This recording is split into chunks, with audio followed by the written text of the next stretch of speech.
tuhu summa amatahu khalaqahu faqad Bukan, bukan, bukan. Summa amatahu aqobaro.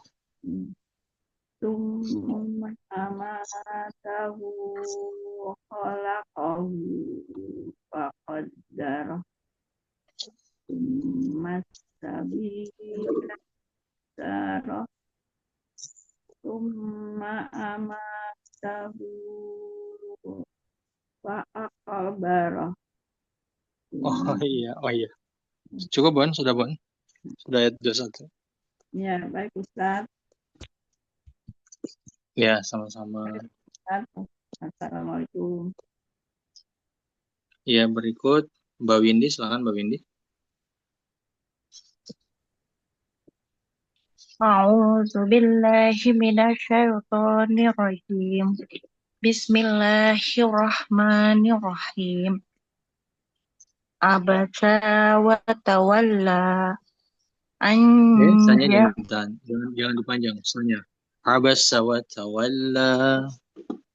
عبس عبس وتولى أن جاءه الأعمى وما Ang, ulangi. Ang ja'ahul a'ma. أن جاءه salah أن جاءه الأعمى وما يدريك لعله يزكى أو يذكر فتن أو Runya يذكر jangan ditahan.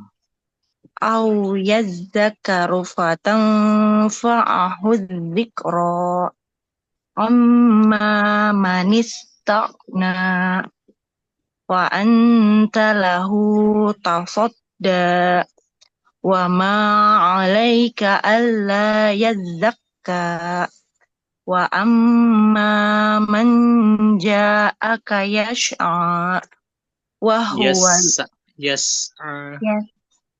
وأما من جاءك يسعى وهو يخشى وأنت عنه تلهى كلا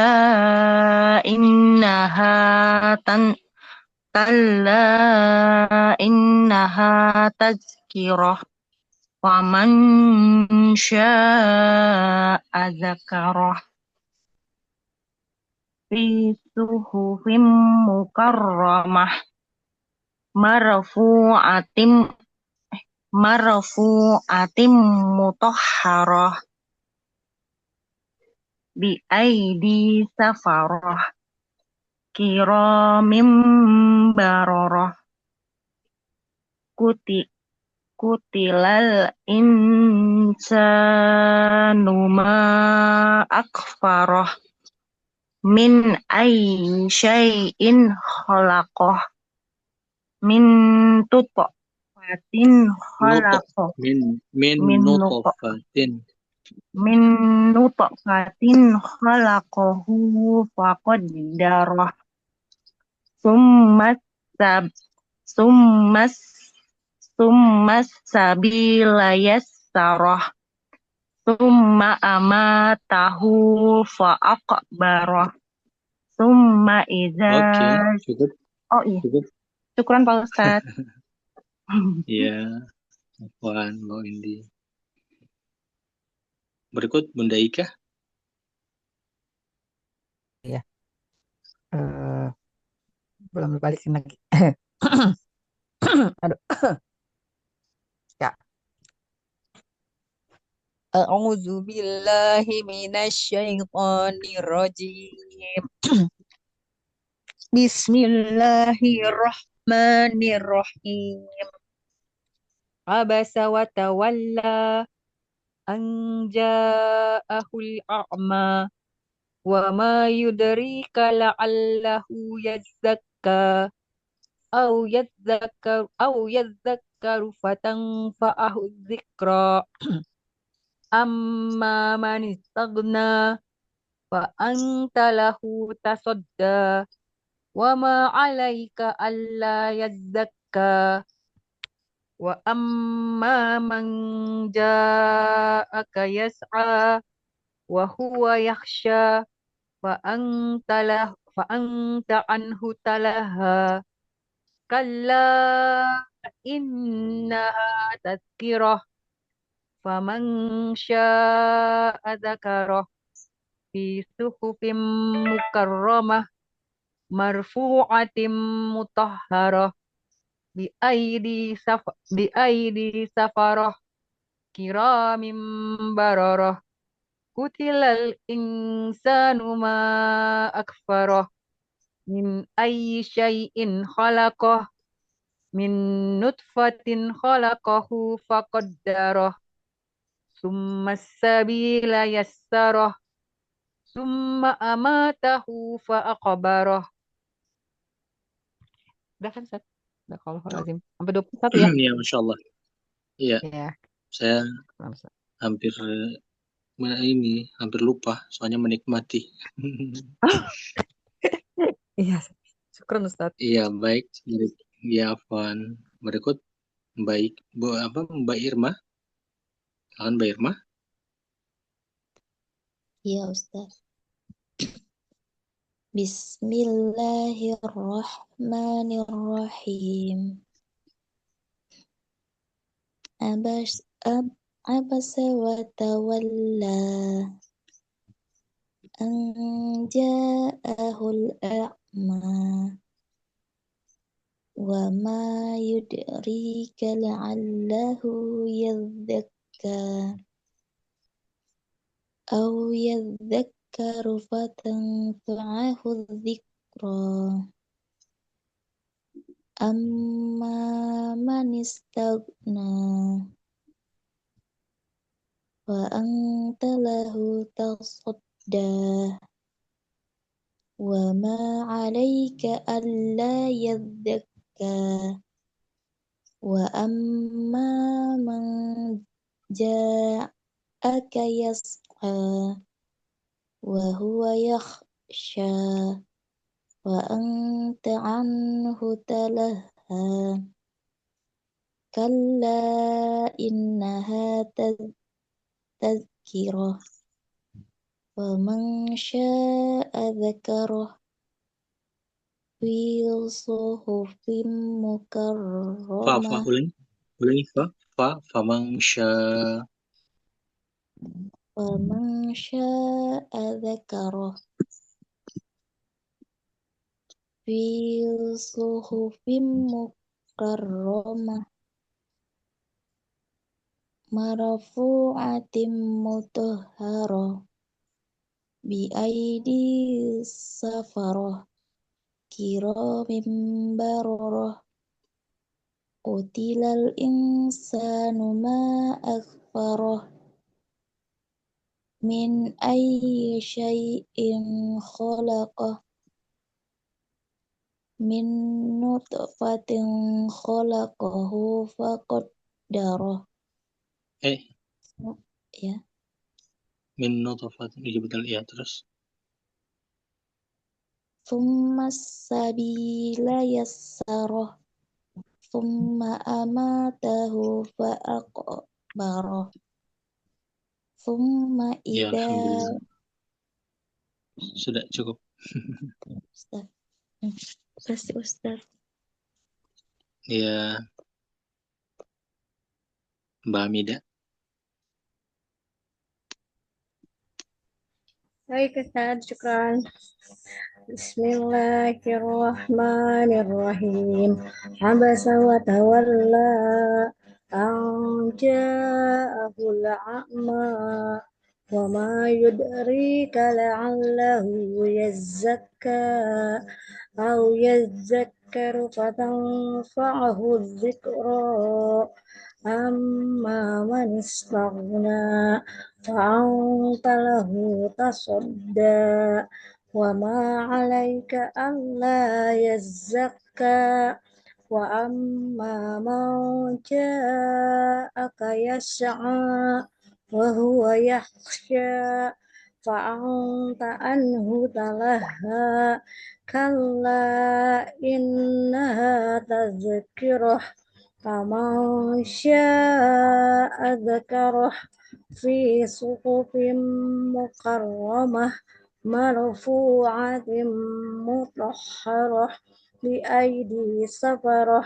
كرام بررة قتل الإنسان ما أكفره من أي شيء خلقه من أي شيء خلقه من نطفة خلقه فقدره ثم السبيل يسره ثم أماته فأقبره. Wasad. Iya, iya. Terima kasih, Mbak Ya, Mbak Mida. Tapi kalau di dengungan huruf ta, jangan ke ini. Fa'anta anhu tifta fa'anta lahu fa'anta lahu tasadda atau fa'anta anhu talaha. Jangan ke fa'ang. Lidahnya langsung ditempelkan di huruf ta ya, di makhorijul huruf ta gitu saja. Apakah seperti itu? Iya, tapi iya seperti itu, dan getarannya di ujung lidah, jangan getarannya di belakang. Oh iya, insya Allah Ustaz.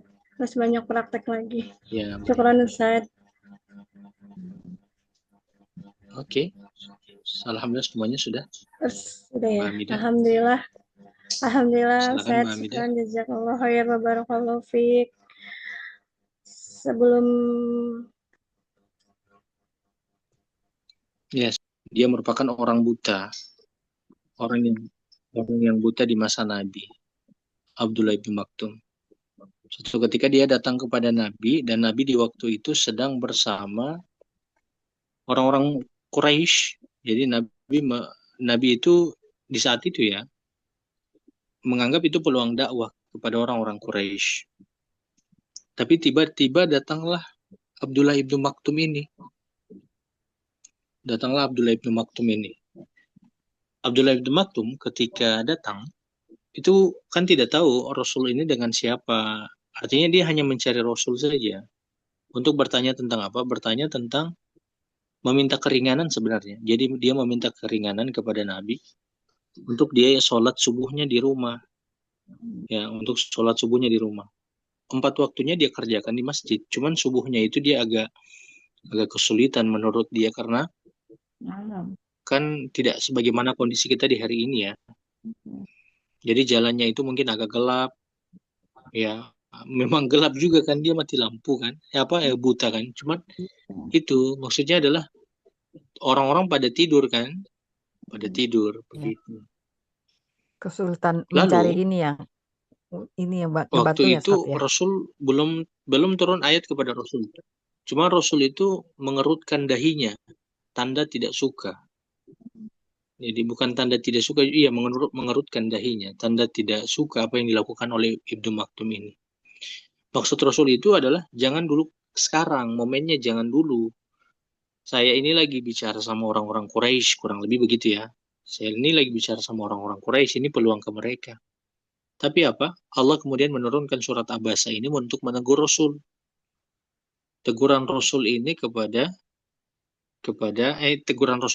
Rasul dengan Allah katakan abasa wa tawalla, yang bermuka masam. Jadi Rasul itu bermuka masam. Abdullah ibnu Maktum itu buta, tidak melihat Rasul. Tapi Allah melihat beliau. Ya, Allah itu melihat beliau dan Allah menegur beliau atas raut wajah beliau, kerutan wajah beliau itu terhadap Abdullah ibnu Maktum itu. Nah, akhirnya Rasul yang tadi memberikan perhatian kepada orang-orang Quraisy karena dapat teguran itu, akhirnya mulai memberi perhatian kepada Abdullah bin Maktum. Turunlah wahyu, dan hadisnya itu, wahyu ini kan abasa, dan ada hadisnya itu yang Rasulullah bertanya, apakah engkau masih mendengar hayya 'alas shalah? Kata Abdullah bin Maktum, iya. Kalau begitu tidak ada keringanan untukmu. Kamu tetap wajib mengerjakan sholat 5 waktu di masjid. Begitupun dengan subuh itu. Ini untuk laki-laki ya, tapi kalau perempuan, afdolnya memang di rumah. Kalaupun ingin di masjid, diperbolehkan. Tidak masalah, tidak apa-apa. Cuma kalau laki-laki itu sangat ditekankan sekali di masjid. Begitu. Gitu ya. Kemudian berikut yang menjadi pelajaran juga di kita. Terkadang, sebagaimana orang-orang Quraisy yang tadi, yang mereka bicara sama Nabi, kalau sekarang itu, kalau kita merasa kita memiliki uang, seakan-akan kita mampu, bukan mampu ya, kita berhak untuk mengatur ilmu. Ya, jadi ilmu yang disampaikan itu sesuai dengan apa yang kita mau. Kalau kita sebagai orang yang memiliki uang, itu tidak boleh. Jadi kita ngatur alimnya, kita ngatur ustadznya misalnya begitu. Makanya ada dua yang kita bisa pelajari dari Nabi. Pertama adalah banyak orang-orang kaya di masa Nabi, tapi mereka itu tidak menjadi tinggi di atas Nabi. Bukan karena mereka itu banyak memberikan sumbangan sebagaimana Abu Bakar, Umar, Utsman, lantas mereka mengatakan, saya yang ngatur nih, saya yang berhak, saya yang paling banyak sumbang uang saya di sini. Tidak seperti itu. Begitupun dengan kebalikannya, Rasul, beliau adalah orang yang berilmu, orang yang Allah berikan ilmu, tapi beliau itu tidak semena-mena atas perbuatan, atas kedudukan beliau. Kan biasanya ada orang yang sudah dianggap sebagai ustadz, ya semena-mena saja dia. Saya ini ustadz, kamu siapa? Saya ini ustadz, kamu harus menghargai saya. Saya ini ustadz, harus disanjung-sanjung misalnya.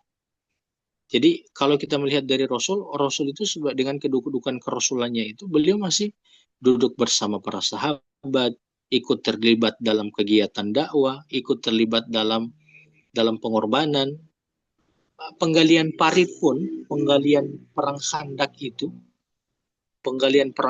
itu Rasulullah pun melakukannya bersama para sahabat. Kalau kita melihat hari ini, naudzubillah, misalnya ada orang yang disebut sebagai Habib, disebut sebagai Ustadz.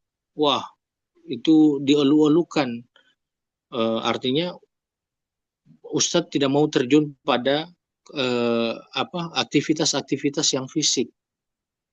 Akhirnya banyak orang-orang yang mau jadi ustadz bukan karena ingin mendekatkan diri mereka kepada Allah, tapi banyak orang yang ingin menjadi ustadz karena melihat ustadz-ustadz hari ini yang dikelilingi dengan kemewahan. Ya, walaupun memberikan penghargaan kepada ustadz itu sebagaimana para sahabat memberikan sumbangsi dengan uang mereka itu tidak masalah, tapi kalau itu dimanfaatkan untuk hidup bermewah-mewahan, ini yang tidak diperbolehkan. Paham ya? Paham Bunda Ika yang saya maksud? Iya. Iya. Gitu. Jadi jangan maksudnya kalau ustadz jangan istilahnya kalau pas berhadapan dengan yang penguasa atau orang yang kaya-kaya gitu, dia ini gitu Ustadz ya, maksudnya kayak tunduk gitu loh Ustadz ya kan. Tapi kalau berhadapan Tunduk dengan baru. kalau berhadapan dengan kalangan bawah, nah milih-milih gitu Ustadz ya. Bukan juga, tapi ada yang sampai merasa bahwa Ustadz itu menjadi hal yang sangat diidolakan karena disanjung-sanjung dan dilayani. Memang kita harus menghargai Ustadz, tapi dikhawatirkan orang-orang ingin menjadi Ustadz semata-mata hanya karena itu, bukan untuk mendekatkan diri kepada Allah, tapi untuk bisa menjadi orang yang dilayani. Ya, tinggal di hotel, makannya enak, gitu-gitu. Agak serem juga ya Ustadz ya. Takutnya lama-lama jadi menjual ayat-ayat Allah, menjual ayat-ayat Al-Quran gitu, bisa begitu ya Ustadz. Kalau nggak sadar-sadar Ustadz. Pelan-pelan. Betul itu. Iya kan Ustadz, jadinya. Padahal Ustadz itu harus yang kuduah, yang memberikan contoh. Kan Rasul itu kan terlibat dalam perang, turun terlibat dalam penggalian parit. Nah, kan begitu. Seperti itu. Dan kita pun sebagai kita pun sebagai tadi kan kita pun sebagai orang yang misalnya yang memberikan sumbangsi kepada ustadz, kita yang memberikan uang, jangan merasa bahwa kita boleh untuk mengatur ustadz. Nah, itu kita harus mengikuti aturan Al-Quran dan hadis. Kan begitu kan para Abu Bakar, Umar, Utsman, mereka itu kan memberikan sumbangannya kepada Nabi. Tapi mereka tidak berhak untuk mengatur. Yang berhak mengatur itu adalah Al-Quran dan hadis.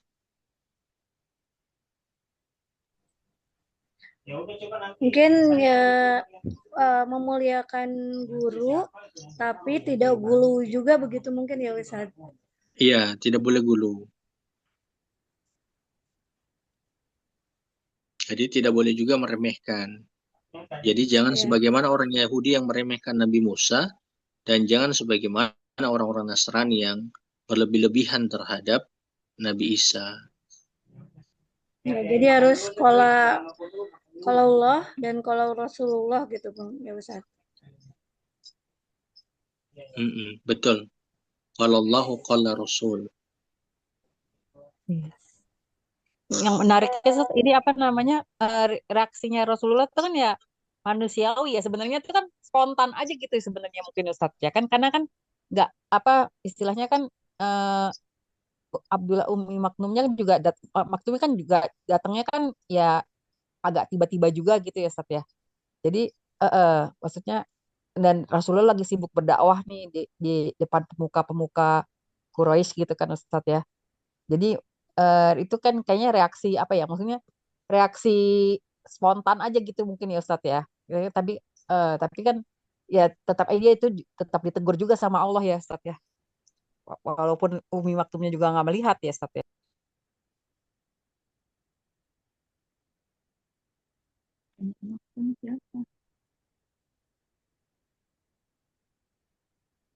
Iya, Masya Allah. Tapi ini menjadi salah satu gambaran juga ya bahwa ketika sedang Apuan Mbak Dela, saya mute tadi mau saya mute backsound ya.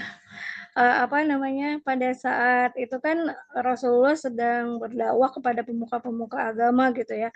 Kayak kebayang aja kalau saat ini misalkan kita sedang berbicara dengan misalnya pejabat karena ini merasa bahwa ini ada perintah Allah gitu. Jadi ketika ada misalkan teman atau ganggu dulu sebentar, udah jangan ganggu aku dulu nih, aku lagi ngomong. Mungkin diibaratkan seperti itu mungkin Ustaz ya, surah Abasa ini. Iya, betul. Ini juga orang-orang Quraisy itu mau duduk bersama Nabi kalau tidak ada para budak. Ya kan yang mereka tidak setuju dari Islam itu adalah kesetaraan itu. Jadi mereka tidak suka dengan kesetaraan itu. Itu yang mereka tidak suka dari ajaran Islam. Ya. Begitu. Makanya banyak juga budak yang awal-awal beriman kepada Allah dan Rasulullah itu karena salah satunya kesetaraan ini, mereka bisa setara gitu. Karena kan sebelumnya mereka seperti terhina begitu ya Ustaz. Jadi ini kayak salah satu daya tarik dari Islam gitu untuk mereka, bahwa Allah melihat ketakwaan hambanya, tidak melihat tingkatan, kalau di Hindu tuh kasta gitu ya Ustaz. Iya. Iya betul. Itu sebab perubahan yang terjadi pada Abu Lahab. Abu Lahab itu sangat mencintai Nabi. Tapi ketika Nabi membawa Islam ini, yang dia larang dari Islam itu, yang dia marah dari Islam itu, selain penyembahan hanya kepada Allah, dia sangat tidak suka dengannya kesetaraan. Karena kan dia memang orang kaya, dia pejabat, nasabnya baik, bagus, kan keturunan Hashim, orang yang terkenal, itu dia tidak mau adanya kesetaraan itu. Seperti itu. Kalau kita sekarang, ya kalau misalnya ada orang yang, misalnya lah orang kaya misalnya, atau orang lah, kayak Abu Lahab lah sekarang. Terus ada orang yang mau duduk dekat dengan dia. Oh, kamu jangan di sini. Ya kalau misalnya memang ada tempat atau sudah milik orang lain ya memang tidak boleh juga. Tapi kalau mengatakan tidak boleh duduk di situ dengan alasan tidak pantas karena mungkin dia tidak selevel, ini sudah mengikuti orang-orang dulu. Begitu Berarti Mbak. harta Allah. Ya Ustaz, syukran. Berarti harta dan tahta itu dari dulu sampai sekarang benar-benar sangat menggiurkan begitu mungkin Ustaz. Iya, betul. Sangat menggiurkan. Dan itu menjadi tolak ukur bagi orang yang tidak memiliki iman. Tolak ukur. Tolak ukur kebahagiaan, tolak ukur kemuliaan, tolak ukur kehormatan. Bagi orang yang tidak memiliki iman, tolak ukurnya itu. Iya, Masya Allah. Saya mau bertanya Ustaz. Silakan Bu Zulfia. Tadi saya menyimak bahwa turunnya wahyu ini dikarenakan Nabi dahinya berkeringat ya Pak ya Ustaz, karena adanya sahabat yang datang tanpa berbasa-basi gitu ya Pak. Nah habis itu ini maksud saya, Nabi kan tahu bahwa sahabat yang datang itu buta matanya. Nah apakah beliau tidak mengetahui masalah itu sehingga akhirnya Allah sampai menegur? Nah terus jadi pertanyaan saya, penyakit atau apakah hal-hal yang bisa menyebabkan seorang laki-laki itu kan sepertinya, jadi saya menangkap bahwa wajib hukumnya untuk datang ke masjid. Jadi hal-hal apakah yang bisa dia tuh tidak bisa dibolehkan untuk tidak datang sholat ke masjid, dan juga harus kita untuk datang ke masjid itu kan juga untuk mencari, terutama laki-laki, untuk mencari saf yang paling depan. Nah, sementara di kebiasaan di masjid itu biasanya justru memberikan tempat-tempat tertentu itu untuk orang-orang yang dianggap ya seperti itu tadi Ustadz, yang mempunyai kedudukan tinggi lah di masyarakat itu. Sedangkan Islam kan mendudukkan umat itu kan sederajat ya, tidak ada yang lebih daripada yang lain kecuali takwanya kepada Allah. Jadi bagaimana Ustaz? Mohon petunjuknya. Iya. Jadi begini, bagi laki-laki datang yang kapan dia bisa untuk tidak datang ke masjid? Yang pertama di saat dia sakit, sehingga dia tidak mampu untuk datang ke masjid. Para sahabat sebenarnya menyebutkan mereka itu sholat di masjid, walaupun dalam keadaan sakit itu mereka sampai dipapah. Jadi dipapah oleh orang-orang dan ditempatkan di tempat soft mereka. Karena itu juga masjid itu menjadi, kalau orang yang mencintai masjid, nanti di akhirat akan mendapatkan naungan dari Allah Subhanahu wa Ta'ala, yang dimana di waktu itu tidak ada naungan kecuali hanya bagi 7 golongan itu saja. Di antaranya adalah orang yang mencintai masjid, terpikat atau terikat hatinya dengan masjid. Yang kedua, kemudian terkait dengan yang kita ini kan sama nih, tapi ada yang dikhususkan bagi orang-orang yang di belakangnya imam. Pengkhususan ini memang ada. Tapi bagi mereka yang benar-benar memiliki ilmu, ya benar-benar memiliki ilmu, bukan memiliki jabatan, bukan memiliki harta, tapi yang memiliki ilmu agama. Karena yang di belakang imam itu khususan bagi mereka yang memiliki ilmu, untuk mereka itu berdiri di belakang imam. tapi bukan karena hartanya, bukan karena jabatannya. Jadi tidak ada penyebutan bahwa saf pertama itu untuk mereka yang jabatan ini, seperti seakan-akan kayak kasta-kastanya orang-orang Hindu.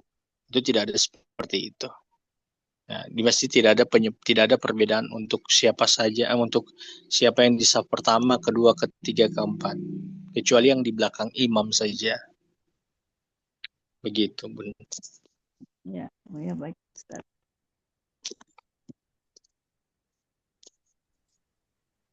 Apakah masih ada yang ingin bertanya?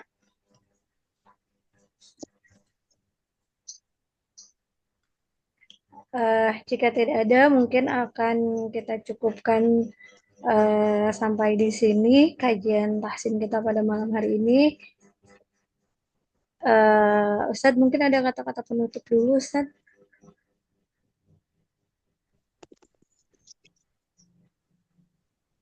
Senantiasa berdoa kepada Allah supaya diberikan istiqomah Amin. dan senantiasa untuk saling mendoakan supaya kita nanti bisa bertemu bukan cuma di online ini tapi juga di surga. Amin. Amin. Amin. Terima kasih Pak Ustaz. Ya, syukran Ustaz. Syukran kasihan Ustaz. Jazakallah khair wa Terima barakallahu kasih fiik. banyak ilmunya. Ya, terima kasih atas bimbingannya ya. Masya Allah Ustaz. Iya. Semoga Allah memberkahi Ustaz dan keluarga.